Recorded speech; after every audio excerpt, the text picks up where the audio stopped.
Welcome to Dodgers Daily. Casey Porter here. So glad that you decided to tune in. Fans, today we have definitely one of my favorites. Cool cats, what I like to call him. CC writer, if you will. Christopher Campos joins Dodgers Daily. Chris, I haven't had a chance. Oh, there we go. We just dropped the phone.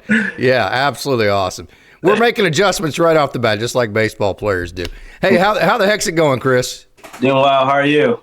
Fantastic. Okay, so last time we talked, you and your dad had just built a mound in your backyard, and you're working on your slider. Talk about all that. Yes. We built the mound back there to help, being a pitcher and everything. I didn't have a mound. I just had the batting cage, so we had to make some adjustments, and we added the mound. Actually, this offseason, we added a gym back there. So we have a full-on gym back there with the weights and, rack and everything. So that's just another addition this offseason. Continue to get better during this time. I'll say it for you. You don't have to say it. The Tulsa season was a long season, especially the first half. It was pretty rough. I mean, there were some rough moments, and then your own season. There were a couple of months that didn't go your way, but by and large, I think most of the season you'll evaluate as a positive. So just kind of dive into it and what you thought of your 2025 season.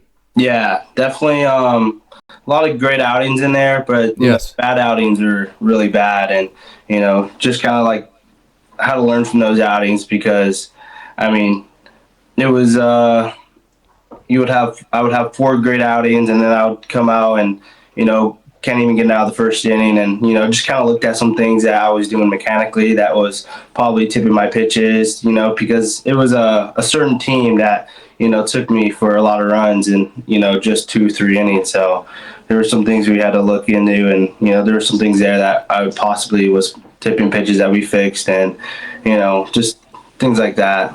126.1 innings. Through all of it, Chris, you had to be super proud of yourself. People have been telling you you're too small forever. Workhorse, man. You had to be proud of yourself for that. Yes, no, definitely happy with the amount of innings I was able to throw this year, especially coming off of 110 innings the year prior. So, getting those innings up and getting that experience, on the mound and game experience, because, I started pitching full time once I got into pro ball. So getting those innings under my belt and getting that experience is really big for me. So I got to ask you, that's 200. I'm not very good with math, but a little over 226 innings in the last 2 years. Yes. What are you around, 190 right now? Right now, no, I'm like 186, 187 right now. Yeah. It's kind of actually pretty heavy for me, so it's good. Yeah. So how's the body feel, man? What did we do for the first couple of weeks? Was it decompression? Yeah, the first couple of weeks was just, lay off, didn't really do much, just let the body recover, heal after, the long season and everything. And then we slowly got back into it, I would say week 3 to 4, and just was working here at the house in the backyard, like I said, with the gym. And then, 2 weeks after the Dodgers won it all, Travis sent me a text. I'm like, hey, the stadium's open. You want to come in? And I was like, yeah, of course, I'll be there tomorrow. Like, that's awesome, So, shout out to Travis for, being ready for us. So this may just be my imagination and me seeing things and trying to make things up, but it just looked to me like your ball was moving right quite a bit this year. Yeah. Did we incorporate a sinker, or did that just happen? No, so I have natural run to my fastball, so a little ride run. So that's just what that was. It wasn't a two-seam or nothing. Okay, so how do you use that ride and run, and kind of take us through some of that sequencing that I like to talk about with you all the time, and how you break it down kind of to righties and lefties? Yeah, so, Peralta just loves telling me that, that up and in fastball plays really well, especially you got a guy in a leverage count like 0-2, 1-2 count, and he's seen some fastballs on the outer half, or, just me being a slider guy, you kind of figured I would throw something on the outer half of the plate. So if I go out, he loves for me to come back in, up and in with that fastball. So that ride run that comes up in at the neck area. Glendon Rush was my pitching coach when I was a kid, and he used to tell me, give pitchers a bow tie. So coming up and in, and then, working off that, going back down slider. And, if I've done it a couple of times already, gone fastball up and, slider down, then, I could double up on the fastball up, or just go fastball up to a fastball down away, Yeah. Very advanced. And you're the starting shortstop at St. Mary's. Michael Hobbs actually was your closer on that team. Yeah. So as the pitching thing, I mean, I know pitching was like, hey, Campos, here's a ball, get loose. You got about 3.5 minutes till we need you to pitch on the mound, right? That's kind of how one of those things go when you're an amateur. Yeah. So has pitching and the routine of it and all that, has that become second nature to you yet? Yeah. So like in college, like you said, literally how I did it, I just would, hey, you got the 9th inning, you're coming up, you're about to bat, so you probably won't have time to, throw in the bullpen, but during warm-ups, just throw it from short, warm up that way. So, yeah, I mean, it's been a big jump in, routine and, just plyo balls and bands and everything. All that's just been new, but I've been able to, the last couple of years, build my own little routine that I do. And, it's short and it's not super long, but it's what works for me, Yeah. So have you found that you like having a routine better? Do you like being loose and being in the game and just kind of really not even knowing when you're coming in and just reacting to things? I like, having that routine and being able to know when I'm going to come in a game and what day I'm going to throw. But, yeah, I mean, I haven't really had a time in pro ball where it's like I didn't know I was going to pitch that day. Like, I've always been on the schedule, so that's always been nice. Even when I come out of the pen, like, I've always known that, all right, like, you either got this inning or that inning. But those outings are also really fun, too, because, I can come in, like, the 7th or the 6th inning, and I know there's not that much game left. So, just let it eat a little bit more because, I only have the tail end of the game. And I mean, usually my fastball velo's up in those outings too. So, yeah, absolutely. You are such a confident young man too, and I know on those outings, whenever things are just going exactly the way you want, you're executing, you're throwing the ball the way you want. Talk about how you just kind of build confidence to the game and how the confidence that you have created in yourself helps you. Yeah, so just the confidence comes from my preparation. This time right now during the off season. Being able to train at the stadium, is a big plus for me. I get to be home with my family and also train at the Dodger Stadium and have the best trainers there, with Travis and Walter. So, I mean, all that training is all just preparing for the season and, having the peace of mind that I'm doing that now and getting the quality work with the conditioning and everything else that I know I'm prepared for the season. So that's where, like, the confidence comes from. Yeah. So does being told, in the past you've been told, hey, you're too small to even be like a college type athlete. Does that still motivate you or is that just way in your past and you don't even think about that anymore? I mean, yeah, those are Woodwards. Those will always be Woodwards for me. But, I mean, there's no, like, envy in anyone who told me I was too small or nothing. It's just, their opinion and anyone can say what they want and that's fine. But, it's just another thing to do, like, to prove them wrong, all right, that's what you think, like, I'll go show you now. So, yeah. Yeah, you talked about the ride and run to your fastball. So your slider, I know that there's been times in the past where you've manipulated it differently, shaped it differently based on the count. Do you still do that? Take us through how you use your slider based on how you're trying to attack a hitter. Yeah, so early in the year this year, I was throwing my slider and I was getting too much ride on it. So I do get ride naturally on my slider just because, I get a lot of ride on my fastball. And I don't grip it too differently off my fastball forcing grip.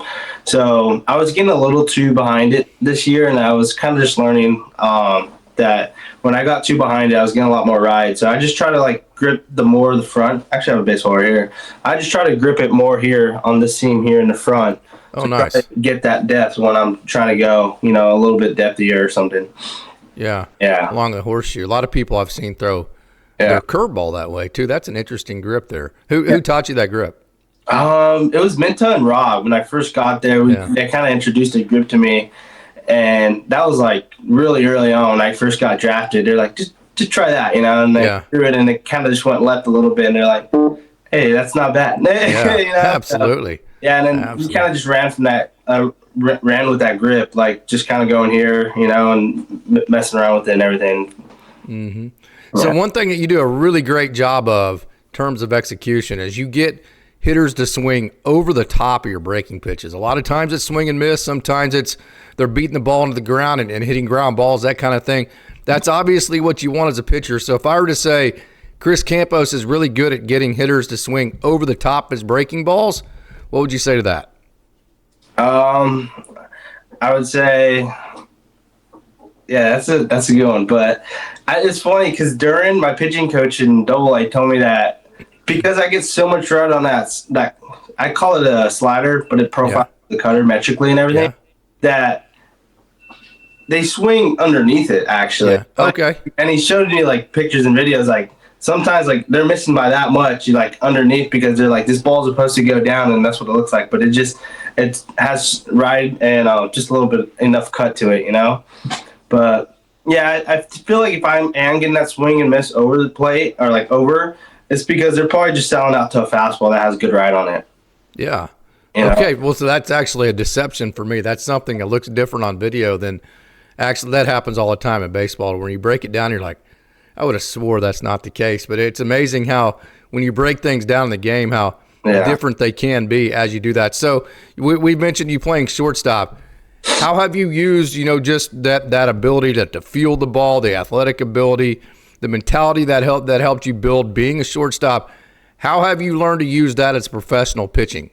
It helps when, they try to bunt or, swing and bunt swings happen. Like, that helps there. But I think just being able to put my body in the athletic position on the mound, and being able to, like, get into my backside really well and land on my front side and get into my leg block and all that. So I think just being the shortstop for, like, as long as I was and doing all those, backhand plays and unknowingly, that's like the great pitcher throw, So, just doing all that growing up and, in college has really translated well into being a athletic, explosive pitcher on the mound. Yeah, getting such a late start of being a full-time pitcher, they call it a PO, a pitcher only, in baseball. So have you been able to dive as much into the weeds of the analytics, or is it still, hey, we got to feel things because I'm still trying to figure out, the pitching side of things? I was always a shortstop. So how much have you been able to dive into the analytics and actually apply that to your field game? A pretty good amount, I would say. I understand the metrics on a lot of pitches, and just the pitches that I throw with the changeup and splitter, and the RPMs on pitches. Like, I understand all that.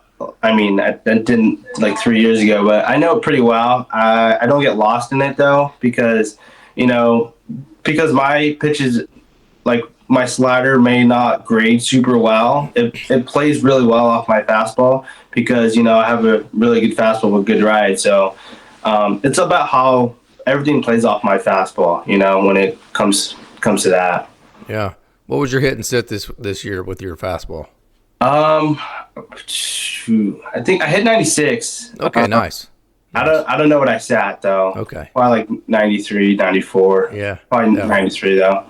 Very good. With good ride to it. So I asked that question to ask this one. Take us or make this statement or ask the question, whatever this is. Take us through your entire mix and kind of your sequencing and where you're at with that and where you want to be for 2026 with your pitch mix. Yeah, so I got my 4-seam fastball, got my slider, got my curveball, and then at the end of the year, I was throwing my changeup again. But I was throwing the splitter to start off the year, and that's something I was working with Peralta in the DR. Is that new? And yeah, it was new. Yeah, okay. I had just started throwing it last year in the off season, and did a bunch of drills and everything with it, and I took it into the year and. I didn't really use it that much. I used it 5% of the time, so it really took away from, that changeup that I was using from like 10 to 12% of the time. So it just made all my other pitches go up with like the slider and the fastball, and that it was another thing I learned is like I got to use my pitch mix a lot better because, if my fastball and slider mix is going up, like those are two pitches that are really hard. So that's like 88 to like 95, 94, like that's the range where I have my changeup in there. It gets that velo band down to like 82, and I wasn't throwing that many curveballs either. So it was heavy slider fastball, and a hitter can go up there, and I got to sit something within 90 range, Yeah. So that's something I learned at the end of the year. Like, all right, when I started throwing my changeup again, I went back to 10%, Same with the curveball. Curveball usage went up to 10%, and then the slider fastball averaged out a lot better. So that's something that when I'm doing great, all those averages are not super weighted. They're still kind of balanced. So you mentioned the percentages there, and I know a lot of pitchers are like, hey, I want to be at a specific or in the range of a specific percentage for each type of pitch.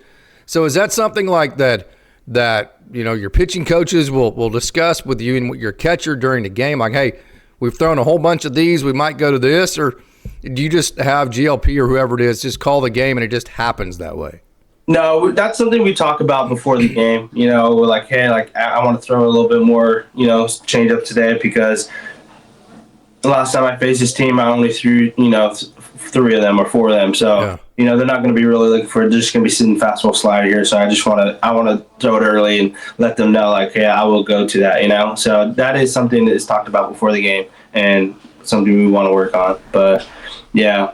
I'm not giving up on my splitter, though. I stopped throwing it, but I'm throwing it right now in the offseason, because I know once I get to that pitch and I know how to throw it and throw it first strike where I want and how I want, that's going to be a really good pitch for me that is going to, be that separator from the fastball and, splitter, that velo band, and also that front to back more. So, yeah. April, June, August, September were absolutely awesome. Yeah. May and July weren't quite as awesome for you. I think you'd probably be the first one to admit that. So let me ask you this question, a little bit difficult of a question. So the months that didn't go great, like in the middle of July or whatever, what did you do this year that, to fight out of that, just to kind of get over that bumpy patch? We all know you're going to get over it. It's baseball. It happens. So mentality-wise or pitch mix-wise or execution-wise, how did you get out of those bumpy patches? Yeah, I think the biggest thing was recovery for me. I wasn't recovering super well during that, the season, mid-season, and my body wasn't, getting back to, it wasn't bouncing back as good. So I had talked to EQ, and we talked and everything, and he told me, like, hey, you should go buy, an Oura Ring, and so, I could track your sleep, and you can track, your output of calories and heart rate and all this stuff. So that's actually what I have on right now. Oh, and it's cool. something I've been using since I think the end of July. And I've been, getting sleep scores and everything, and just recovery and my, body, everything. So that's something I off the field that I had to work on, was getting better sleep so I can recover, because that's a really big thing, Yeah. 32 walks. Actually shorted you a third of an inning. I said 126.1. You actually threw 126.2. Just 36 walks. Wow. Well done, Chris. Well done. Talk about how proud you are of that. And what was the focus there? I mean, yeah, so Peralta is a big, guy on, hey, don't walk anyone. Make them earn it. Make them get on. I don't care if they hit a home run, that, no walks, And that's something that's always been a part of my game, being able to be in the strike zone and, being able to throw the fastball where I want and when I want. So, yeah, that's just a reflection of, the walks, just being able to pound the zone and not being scared of contact, So, yeah. What things do you think you're doing well enough right now to be a consistent major leaguer? You're just one phone call away. There's been multiple guys go straight from AA. I'm sure that wanders through your mind. What things do you feel like you need to work on the most?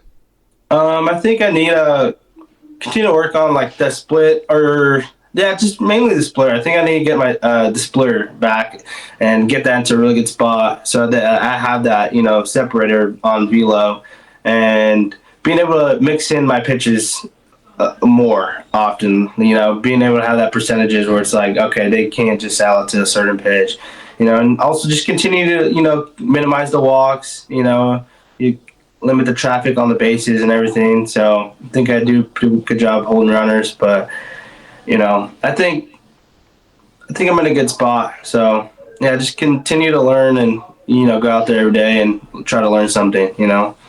All right, let's ask a few more fun questions, if you will. You ready? Yes.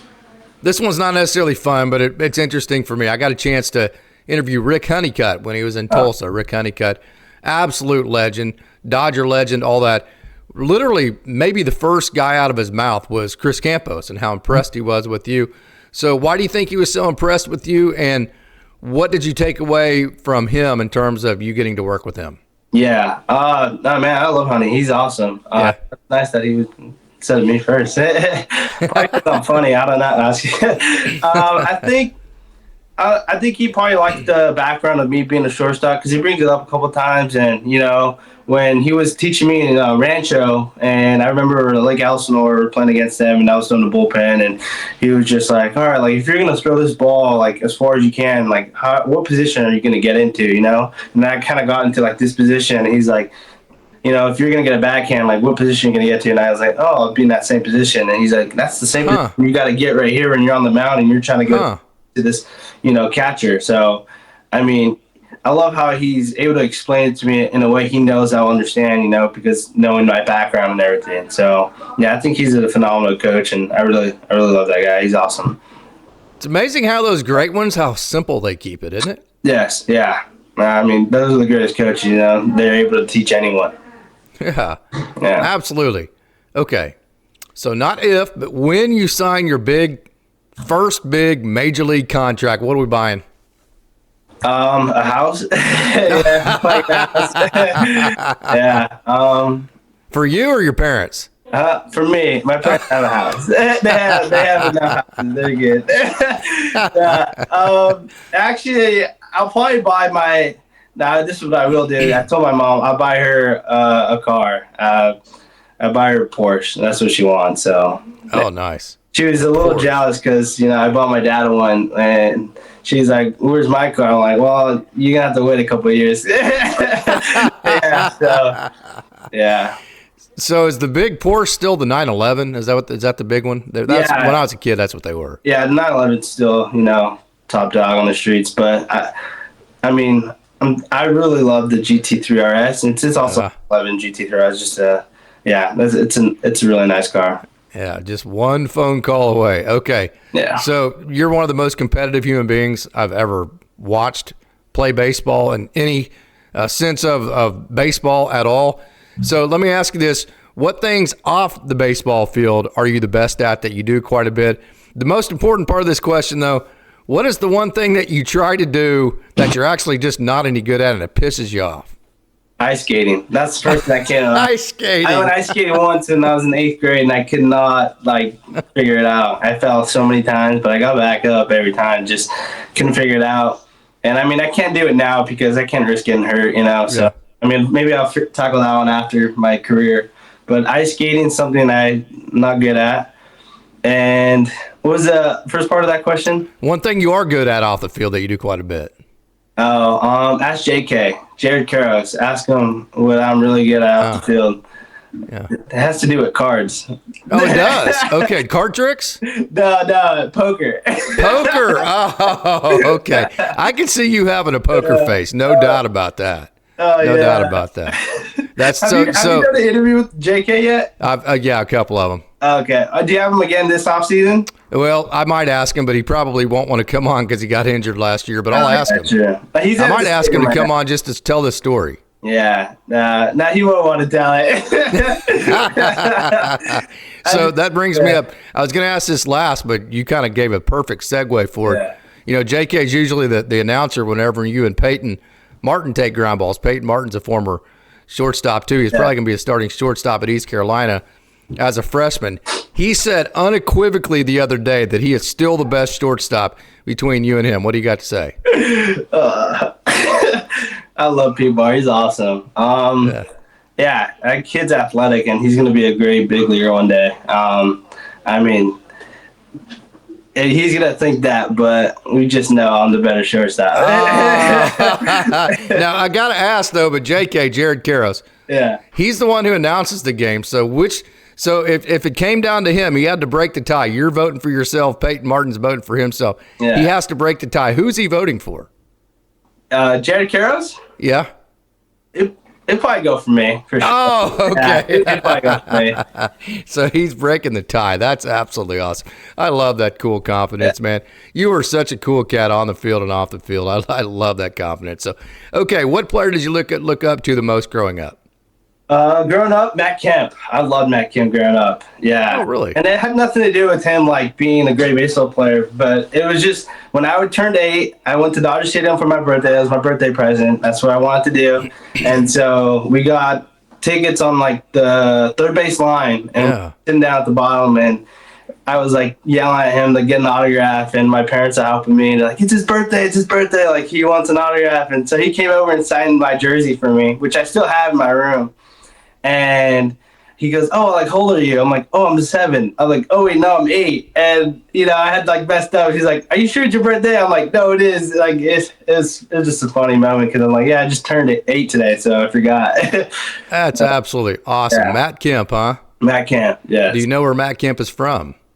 I don't know. Where's Oklahoma City. Is he Oklahoma City? Yeah, I got to experience way too much of that guy when he's at Midwest City. Went to the same high school of AJ Hinch, the former manager of the Astros. He was the manager in 2017. We won't go any further than that. But he's now the manager of the Tigers. Same high school, and the same high school as Mike Gundy, who Oklahoma State just fired as their legendary football coach there in Midwest City. Yeah. Fantastic high school. So, yeah, Matt Kemp, that's absolutely awesome. Okay. I think I know the answer to this. So you're having a karaoke contest, right? And maybe in the clubhouse or wherever. The phones are fired up. They're recording. It's going out on TikTok and Snapchat and whatever the new local, so the newest social media is. Okay. First of all, what song are you singing? And second of all, are you actually going to try to be good at this, or are you going to make a joke out of it? I'll definitely try to be good at it. Okay. For sure. Okay. But damn, what song would I sing? That's a good question. Probably some country song. I don't know which one off the top of my head. Maybe something by Luke Bryan, or probably like a Luke Bryan song, Country Girl. Oh, probably be Country Girl. I like that song a lot. Wow. So you like country music? Oh, yes. Oh, really? What got you into that? I mean, you're a SoCal boy, right? Yes. I mean, just baseball, I would say. They always played at the field and everything. I've always liked it, Yeah. So, definitely country music. It would be Country Girl by Luke Bryan. I like that song. Yeah, GLP listen to country music? Oh, yes. Yeah, he does. Yeah, I can see that. Yeah. Absolutely. Okay, that's all I got for you tonight, Chris. What a wonderful young man you are. Just an absolute joy to watch you. More so than just pitch, just compete on the baseball field. It's a lot of fun. Whenever I have kids that come up, I have them watch you. I'm like, watch this guy, just the way he handles himself, the confidence that he handles himself with, without being, the cocky type of person that the other team wants to target. So just congratulations on a wonderful career. You're a wonderful young man. Thank you very much, Chris Campos. Awesome. Thank you. Thank you for having me on. I really appreciate you.